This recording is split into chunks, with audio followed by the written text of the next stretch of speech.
예, 안녕하십니까. 오늘은 북한에 납치당한 일본인을 구출하기 위한 전국협의회, 줄여서 구출회 회장, 그리고 레이타쿠 대학 개관 교수이신 니시오카 츠토무 선생님 모셨습니다. 안녕하십니까. 안녕하십니까. 예, 요번에 화이트리스트, 이른바 화이트리스트 예. 사건으로 한국에서 이제 뭐 반일 운동, 예.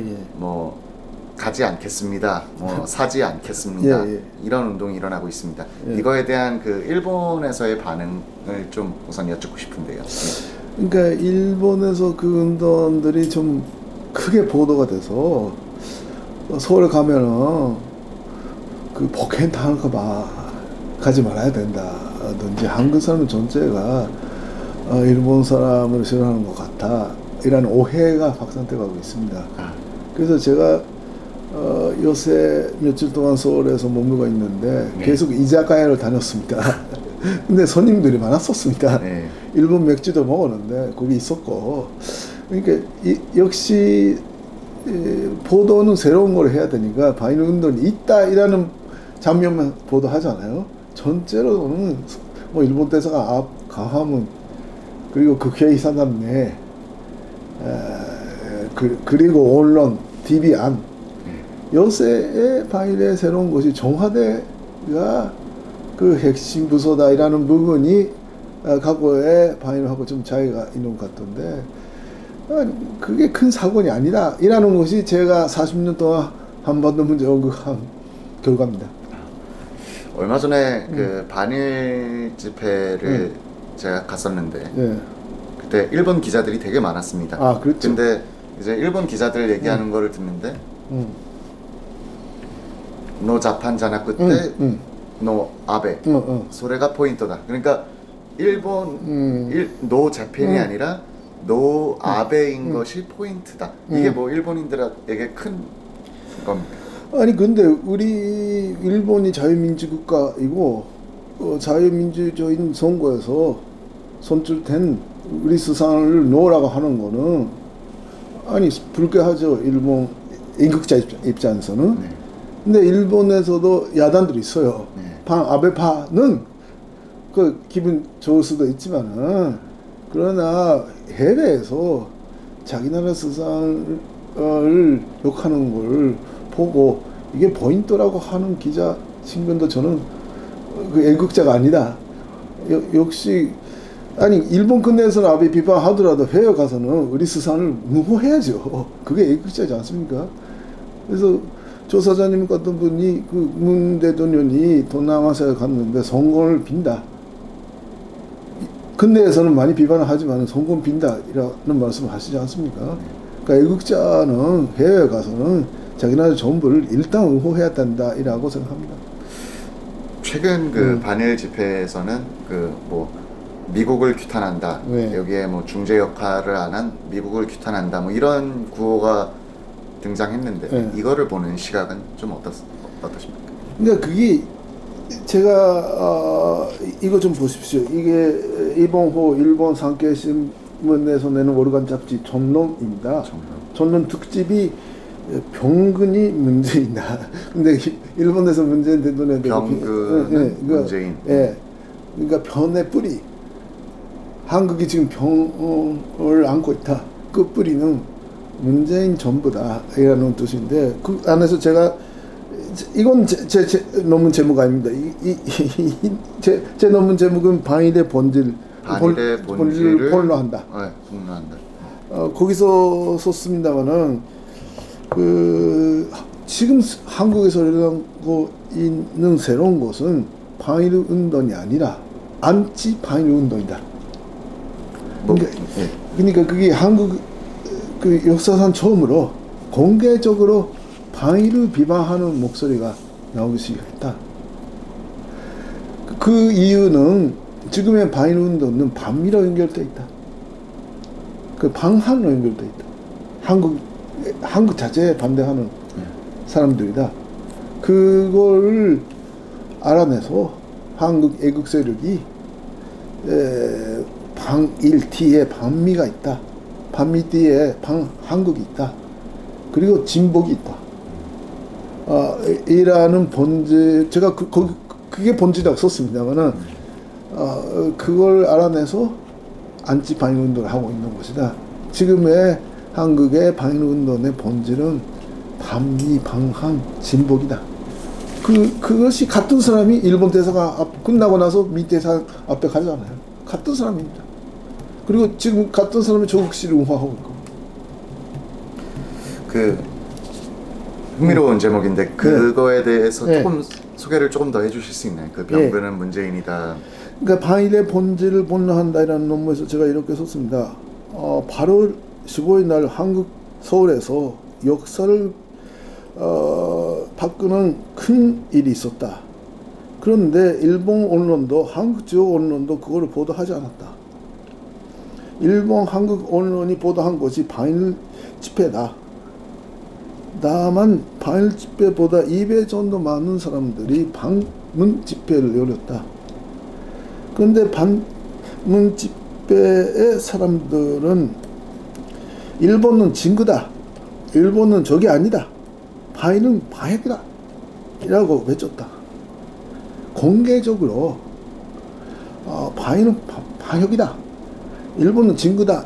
이라는 목소리가 나온 것이 사상적입니다. 그것이 뉴스다. 뉴스는 새로운 것이다. 그러니까 새로운 걸 써야지. 반일 운동은 계속 있어 왔다. 그건 뉴스가 아니다. 그런데 그것도 숫자가 작은 반일, 반아베 운동만 썼는데, 바로 15일 날 오후에 있었던 보스바의 반문재인 데모는, 조사장님, 갔던 참가했던 분들의 말에 의하면은 10만 명 정도는 있었다. 주최자는 30만 명, 20만 명을 발표했지만 10만 명 정도는 면적으로 봐서 그때 비가 왔으니까 서 있었으니까 반아베 반일 운동은 앉아 있었다. 근데 거기 강화문 막 있었기 때문에 많아도 5만 명 정도, 주최자도 10만 명이라고 발표했다. 그러면 많은 쪽을 보도하지 않으면 안 되는데 그걸 보도하지 않았다. 그렇게 해서 논문을 시작했습니다.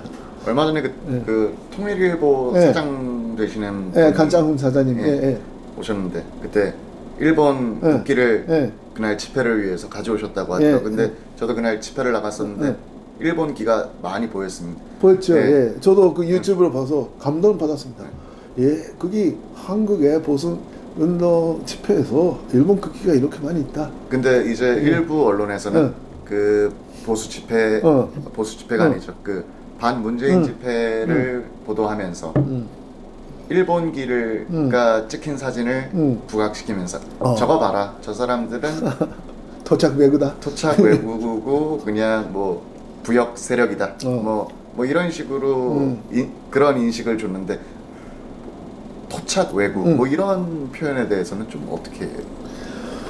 아니 그러니까 그게 그 일본 사람 입장에서 보면은 진일파라면은 해방 후에도 진일파가 있다면은 다시 조선 전도부가 오기를 바라고 잔시 계면을 유지해야 된다.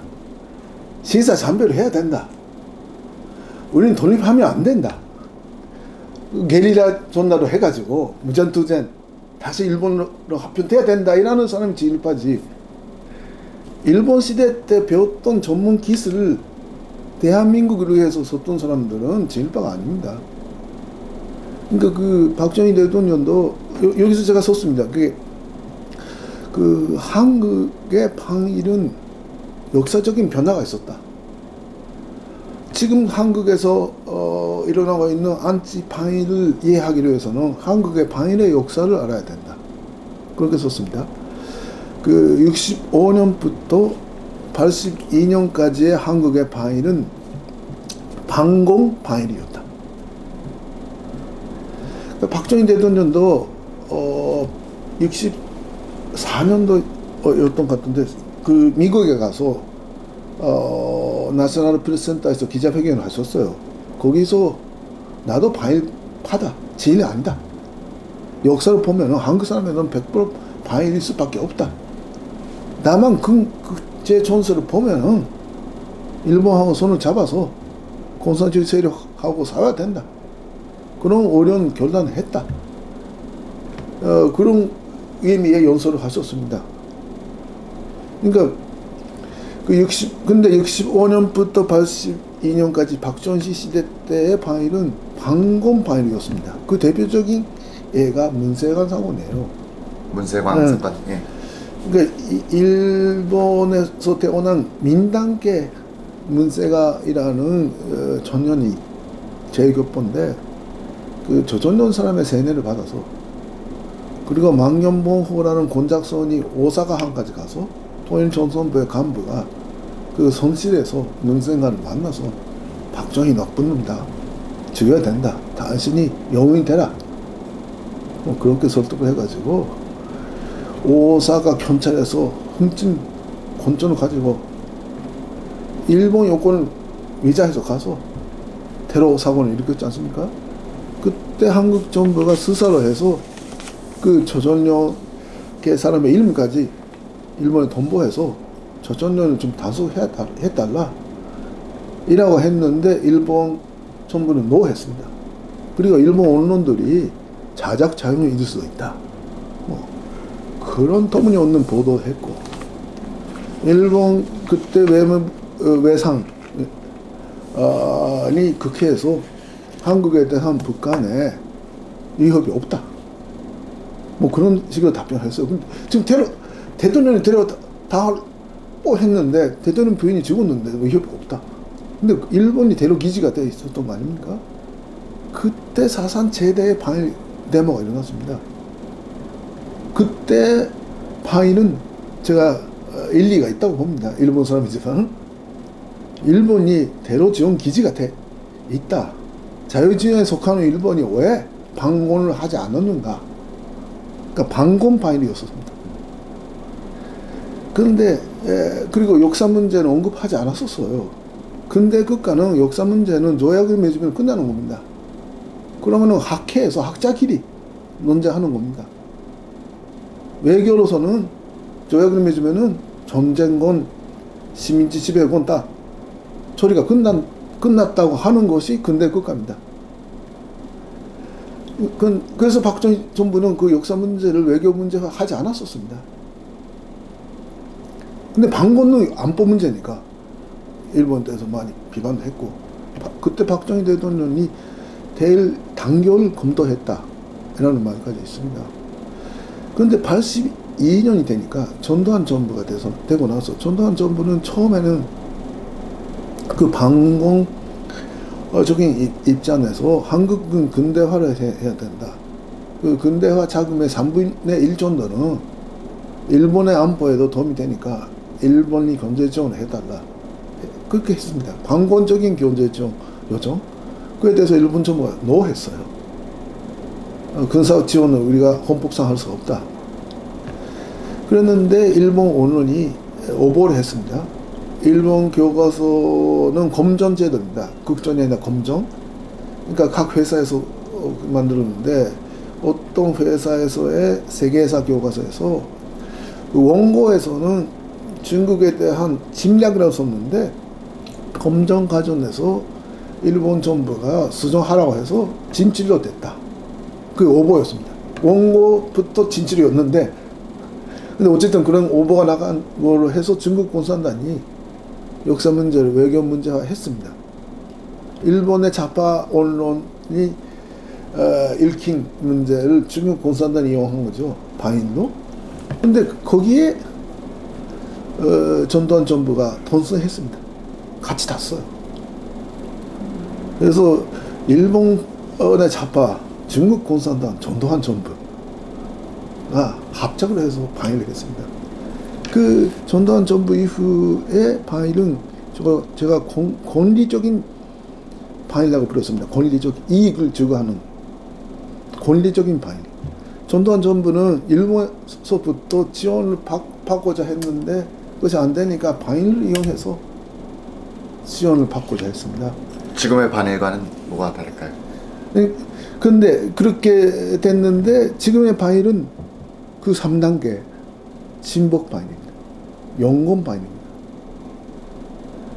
그러니까 방공 방일에서 영건 진복 방일까지 완전히 역전됐으니까 한국의 보수 세력이 박정희 대통령 지지하는 세력이 안치 반일로 일어섰다. 이게 제 논문의 취지입니다. 이거에 동의하는 사람은 한 일본 여론의 한 몇 퍼센트나 될까요? 글쎄 그거는 제가 멀죠. 다만 저는 자신 있게 제가 40년 동안 일본 관계를 연구해 온 성과, 학문적 성과라고 생각하고 있고 자신 있게 이걸 계속 일본에서 주장할 겁니다. 뭐 그렇게 보신 뭐 논문에도 그게 들어가는지는 모르겠지만 그렇게 보신 이유 중에 뭐 문재인 대통령의 발언도 많이 이유가 됐을 것 같은데요. 예. 우리는 더 이상 지지 않겠습니다.